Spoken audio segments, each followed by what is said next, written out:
একটানা 3 দিন ধরে সকাল থেকে রাত একই তালে ঝমঝম করে বৃষ্টি ঝরে চলেছে পশ্চিমবঙ্গের ছোট্ট গ্রাম ঝিলডোবায়। ঝড় বৃষ্টির তীব্রতায় গ্রামের মানুষজনও আর তেমন বাইরে বেরোয় না। দৈনন্দিন কাজকর্ম, চলাফেরা সব কিছুই যেন ধীরে ধীরে পড়ে গিয়েছে অনিয়মের মধ্যে। কিন্তু ঠিক এমনই এক সময় এই ঝমঝম বৃষ্টির মাঝেই গ্রামের একেবারে শেষ প্রান্তে থাকা ডাক্তার সুশান্ত কুমারের বাড়ির দরজায় হঠাৎ করেই ঠক ঠক ঠক শব্দ তুলে কড়া নাড়তে লাগলো এক অচেনা লোক। ডাক্তারবাবু, ও ডাক্তারবাবু, একটু বাইরে বেরিয়ে আসুন না। লোকটির তীব্র কণ্ঠস্বরে ভেঙে গেল ঘুমন্ত ডাক্তার সুকান্ত কুমারের গভীর নিদ্রা। হঠাৎ জেগে উঠে তিনি কিছুক্ষণ স্থির হয়ে রইলেন। তারপর মনে মনে কিছু একটা ভাবতে শুরু করলেন যেন। কি ব্যাপার, এত রাতে দরজায় কে শব্দ করছে, তাও আবার এমন বৃষ্টির মধ্যে? ও ডাক্তারবাবু, শুনতে পাচ্ছেন? একটু বাইরে আসুন না। না, বিষয়টা তো দেখতে হয়। দ্বিধা আর কৌতূহলের মাঝে আর দেরি না করে এক ঝটকায় বিছানা থেকে উঠে ধীর পায়ে এগিয়ে গিয়ে দরজাটি খুলে দিলেন ডাক্তার সুকান্ত। আর সামনে দেখতে পেলেন কাঁপতে থাকা এক হাতে ছাতা ও অন্য হাতে টিমটিমে লণ্ঠনের হলুদ আলো ছড়িয়ে দাঁড়িয়ে আছে এক রোগা পাতলা অচেনা লোক। কি ব্যাপার, কে তুমি? তোমাকে তো এই গ্রামের লোক বলে মনে হচ্ছে না। সব কিছুই বলবো ডাক্তারবাবু, আগে আপনি আমার সঙ্গে চলুন। আমার ছোট ছেলে দীপু, ওর তো ভীষণ জ্বর ডাক্তারবাবু। আহা, এই প্রচণ্ড বৃষ্টির মাঝে এখন কোথাও যাওয়াটা যে সম্ভব নয়। এমনটি বলবেন না ডাক্তারবাবু, আমি আপনার দুটো পায়ে পড়ি। আপনি না গেলে আমার বাচ্চাটা যে আর বাঁচবে না ডাক্তারবাবু। আহা, এভাবে বলো না, ছোট শিশু না গিয়ে তো আর উপায় দেখতে পাচ্ছি না। আচ্ছা, তুমি একটু অপেক্ষা করো, আমি ছাতা নিয়ে আসছি। এরপর প্রচণ্ড ঝড় বৃষ্টির মাঝেই ডাক্তার সুকান্ত লোকটির সঙ্গে রওনা দিলেন তার বাড়ির উদ্দেশ্যে, শিশুটির অসুস্থতার কথা ভেবে।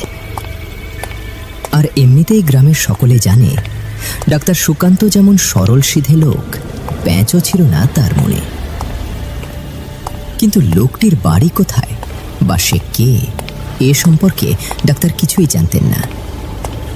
আর তাই এত রাতে তাকে জঙ্গলের পথ দিয়ে নিয়ে যাওয়া হচ্ছে, এই বিষয়টি ভেবে অস্থিরতা সৃষ্টি হলো ডাক্তার সুকান্তের মনে।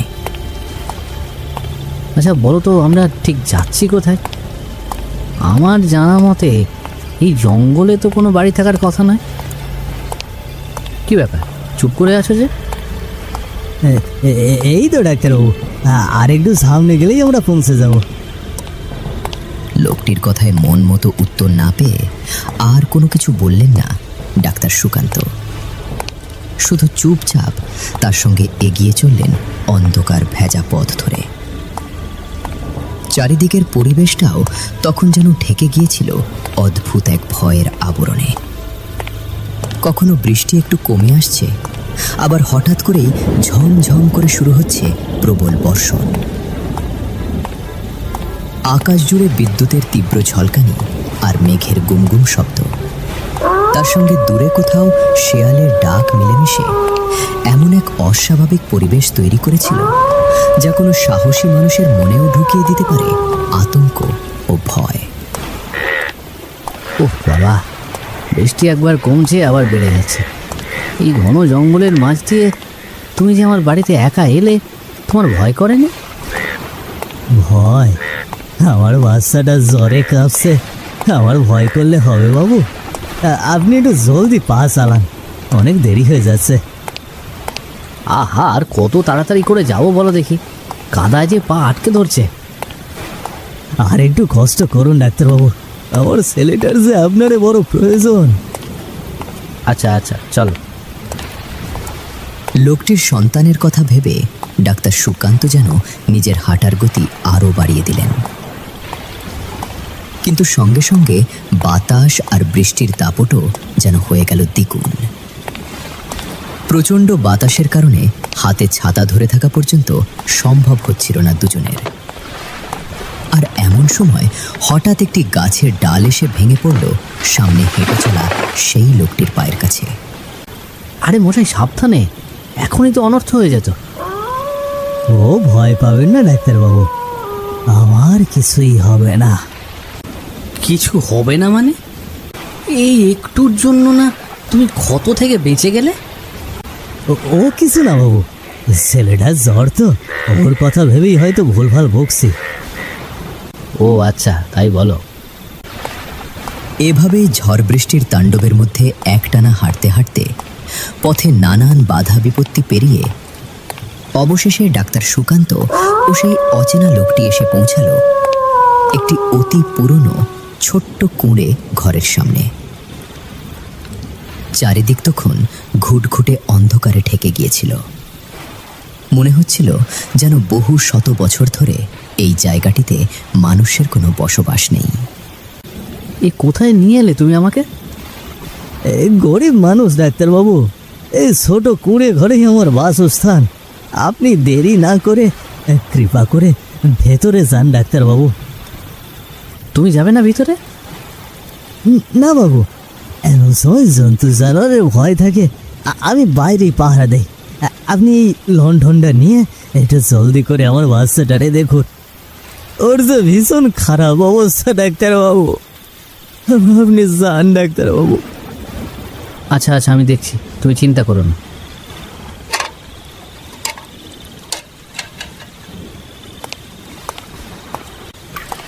ঘরের ভেতরটা ছিল ঘন অন্ধকারে ঢাকা, আর লণ্ঠনের ক্ষীণ আলোয় চারপাশ ঠিকমতো বোঝা যাচ্ছিল না। তার সঙ্গে বাতাসে ভেসে আসছিল এক ধরনের অদ্ভুত ও অস্বস্তিকর গন্ধ। কি বিচ্ছিরি গন্ধ রে। ঠিক সেই সময় হঠাৎ ডাক্তার সুকান্তের হাতে ধরা লণ্ঠনের ক্ষীণ আলোটা ঘরের এক কোণে গিয়ে পড়তেই তিনি দেখতে পেলেন সেখানে নিঃশব্দে শুয়ে আছে কেউ একজন। বিষয়টা বুঝতে তিনি ধীরে ধীরে আরও একটু এগিয়ে গেলেন, আর কাছে যেতেই তার চোখে ভেসে উঠল এমন এক দৃশ্য যা দেখা মাত্রই যেন শরীরের সমস্ত রক্ত বরফের মতো ঠান্ডা হয়ে যাওয়ার জোগাড় হলো ডাক্তার সুকান্তের। কি দেখছি আমি? এই লোকটা তো আমার সঙ্গে এসেছিল, সে তো বাইরে দাঁড়িয়ে, তাহলে সে এখানে কি করে? কোনো কিছু বুঝতে না পেরে তার সঙ্গে আসা সেই লোকটি বাইরে আছে কিনা এটি দেখার জন্য জলদি করে কোণে ঘরটি থেকে বাইরে বেরিয়ে এলেন ডাক্তার সুকান্ত। কিন্তু এসে দেখলেন সেখানে আর কেউ দাঁড়িয়ে নেই। চারিদিক শুধুই অন্ধকার আর নিস্তব্ধতায় ভরা। হায় ভগবান, এসব কি হচ্ছে আমার সঙ্গে? এমন সময় হঠাৎ একটি ছোট্ট শিশুর কান্নার আওয়াজ ভেসে এলো ডাক্তার সুকান্তের কানে, আর তিনি দেরি না করে মুহূর্তের মধ্যেই আবার প্রবেশ করলেন সেই অদ্ভুত কুঁড়ে ঘরের ভেতরে। এরপর লণ্ঠনের আলোয় এদিক সেদিক তাকাতেই তার চোখে পড়ল ঘরের এক কোণে মেঝেতে একটি কাপড়ের ভিতরে মোড়ানো রয়েছে একটি ছোট শিশু, আর তার পাশেই টপটপ করে পড়ছে বৃষ্টির জল। এটি দেখেই যেন মুহূর্তের মধ্যে চোখে জল চলে এলো ডাক্তার সুকান্তের। আহা, কত কষ্ট পাচ্ছে শিশুটা। দ্রুত শিশুটিকে কোলের মাঝে তুলে নিলেন ডাক্তার সুকান্ত। এরপর জলদি করে কোণে ঘরের এক কোণে বসে তার সঙ্গে করে আনা ডাক্তারি ব্যাগ থেকে ইঞ্জেকশন বের করে দিলেন বাচ্চাটির জ্বরে কাঁপা শরীরে। এভাবে বেশ কিছুক্ষণ একটানা সেবা যত্ন করলেন ডাক্তার সুকান্ত, বাচ্চাটির দিকে নিজের যত্নশীল দৃষ্টি রেখে। যাক যাক বাবা, একটু বুঝি জ্বর কমেছে শিশুটার। কিন্তু এখানেই যেন সব শেষ নয়। হঠাৎ করে পুরো ঘরে একটি অদ্ভুত আলোর পিণ্ড তৈরি হলো, আর তার মাঝে আবির্ভূত হলো সেই লোকটি। ডাক্তার সুকান্তকে এখানে পর্যন্ত নিয়ে আসা সেই অচেনা লোকটির আত্মা। তার পুরো শরীর একদম সাদা ফ্যাকাশে, চোখ টকটকে লাল, আর এটি এটি দেখে ভয়ে যেন থরথর করে কাঁপতে লাগলেন ডাক্তার সুকান্ত। ভয় পাবেন না ডাক্তার বাবু, ভয় পাবেন না। কিন্তু কিন্তু এইসব এইসব আর তোমার এই অবস্থা, মানে? ডাক্তার বাবু, আপনি শান্ত হন, আমি আপনারে সব খুলে বলতাছি। আমি কাজের সন্ধান করতে করতে এই জায়গাটা এসে পড়ি। তারপর তারপর রাত হওয়ার সঙ্গে সঙ্গে শুরু হয় প্রচণ্ড ঝড় বৃষ্টির। ঠিক তখনই আমার নজরে পড়ে এই কুঁড়ে ঘরটা। আর দেরি না করে এখানে আশ্রয় নিই আমার এই ছোট মাহারা ছেলে দীপুরে নিয়ে। মাহারা কেন? ও ও ও মার কি হয়েছে? পরে জন্ম দেওয়ার পর প্রচণ্ড জ্বরে আক্রান্ত হয়ে ওর মা মারা যায়। এরপর আমার এই ছেলেটারে বুকে নিয়েই আমি বেঁচেছিলাম, কিন্তু সেটিও আর কপালে সইল না ডাক্তারবাবু, কপালে সইল না। কিন্তু কেন কেন সইল না? ওই ঝড় বৃষ্টির রাতে আসলে কি হয়েছিল? ডাক্তারবাবু, আমি বুঝতে পারিনি, সত্যি বুঝতে পারিনি। ওই অন্ধকার রাতের মাঝেই হঠাৎ একটা সাপ আমার পায়ে কামড় দেয়, আর আমি তখনই সেই জায়গাতেই শেষ নিঃশ্বাস ত্যাগ করি। কিন্তু আমার এই ছোট্ট বাচ্চাটারে জ্বরে ছটফট করতে দেখে আমার আত্মার শান্তি পায় না ডাক্তারবাবু।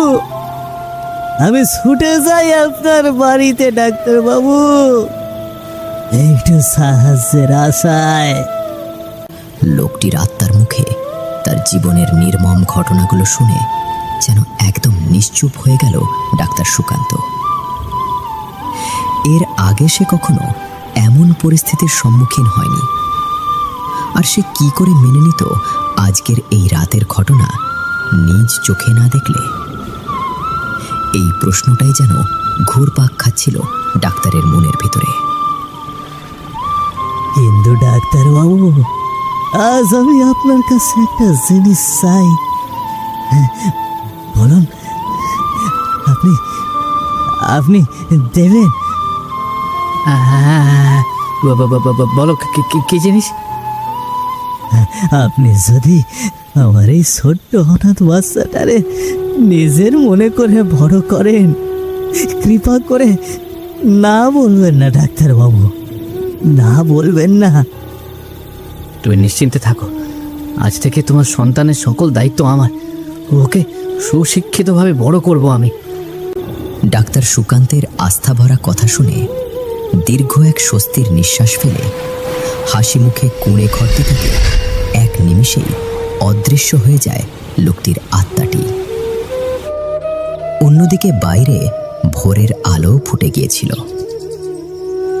তার আত্মাটি বুঝি এবার শান্তি পেল। এরপর দেখতে দেখতে পেরিয়ে যায় 1.5 থেকে 2 ঘন্টা, আর এখন আনুমানিক সকাল 6টা বা 7টা। এই সময়ের মধ্যেই সেই মৃত লোকটির লাশ একটি পুরনো কাপড়ে মুড়িয়ে কুঁড়ে ঘরের বাইরে রেখে এসেছিলেন ডাক্তার সুকান্ত। আর এটি দেখেই প্রায় পুরো গ্রামের মানুষ ভিড় জমিয়ে দাঁড়িয়েছিল কুঁড়ে ঘরের বাইরে ও ভিতরে। আরে, এই যে আমাদের ঝিলডোবা ডাক্তার সুকান্ত। হ্যাঁ, তাই তো দেখছি, কিন্তু এসব কি করে হলো? ও ডাক্তারবাবু, কিছু তো বলুন। বলছি তোমাদের, আমি সকল ঘটনা খুলে বলছি। কাল রাতে যখন প্রচণ্ড ঝড় বৃষ্টি হচ্ছিল, তখন এই লোকটির আত্মা আমার কাছে আসে একটি সাধারণ মানুষ রূপে। হায় ভগবান, এই তো সাংঘাতিক ঘটনা। আর তারপর কি হলো ডাক্তার বাবু? আর তারপর আমি এই ছোট্ট বাচ্চাটিকে সেবা যত্ন করতে শুরু করি। তার শরীরে তীব্র মাত্রায় জ্বর ছিল। কিভাবে সেই জ্বরটি কমানো যাবে, এটিই যেন আমার একমাত্র উদ্দেশ্য ছিল। কিন্তু এমনই সময় এরপর শিশুটির দায়িত্ব আমাকে দিয়ে স্বর্গের পথে পাড়ি জমায় সেই লোকটির আত্মা। আর এভাবেই গ্রামবাসীদের এক এক করে সকল ঘটনা খুলে বলল ডাক্তার সুকান্ত। এরপর সেই নির্মম রাত পেরিয়ে আজ প্রায় দীর্ঘ 7টি বছর কেটে গেছে। আর এরই মাঝে সেই ছোট দীপুও এখন অনেক বড় হয়েছে। তাকে স্কুলে ভর্তি করিয়ে দিয়েছেন ডাক্তার সুকান্ত।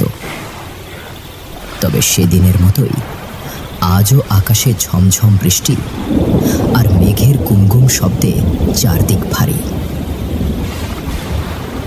এই সব কিছুর মাঝেই জানালার পাশে একটি চেয়ারে বসে বৃষ্টির জলের দিকে এক দৃষ্টিতে তাকিয়েছিলেন ডাক্তার সুকান্ত। আর সেই রাতের ঘটনাগুলোই যেন বারবার ফিরে আসছিল তার মনের মাঝে। আহা, আজ আবার কেমন যেন সেই রাতের কথা মনে পড়ছে। কতটা অসহায় হয়ে লোকটি আমার কাছে এসেছিল, কিন্তু আমি তার নামটাই পর্যন্ত শুনলাম না সেদিন রাতে। ঠিক সেই মুহূর্তে হঠাৎ পুরো ঘর আলোকিত হয়ে ওঠে, আর সেখানে আবির্ভূত হয় সেই 7 বছর আগে দেখা লোকটির আত্মা। এটি দেখে যেন একদম হতভম্ব হয়ে যান ডাক্তার সুকান্ত। প্রণাম নেবেন ডাক্তারবাবু, আমার নাম শিব। সেদিন ভোরের আলো ফোটার কারণে আমি আপনারে আর কিছুই বলতে পারিনি। আমি আপনার কাছে খুবই কৃতজ্ঞ রইলাম ডাক্তারবাবু, কৃতজ্ঞ রইলাম। অল্প কিছু সময়ের মধ্যেই লোকটির আত্মা নিজের নাম এবং কৃতজ্ঞতা প্রকাশ করেই মুহূর্তের মধ্যে যেন বাতাসের মতো অদৃশ্য হয়ে গেল সেই ঘর ছেড়ে।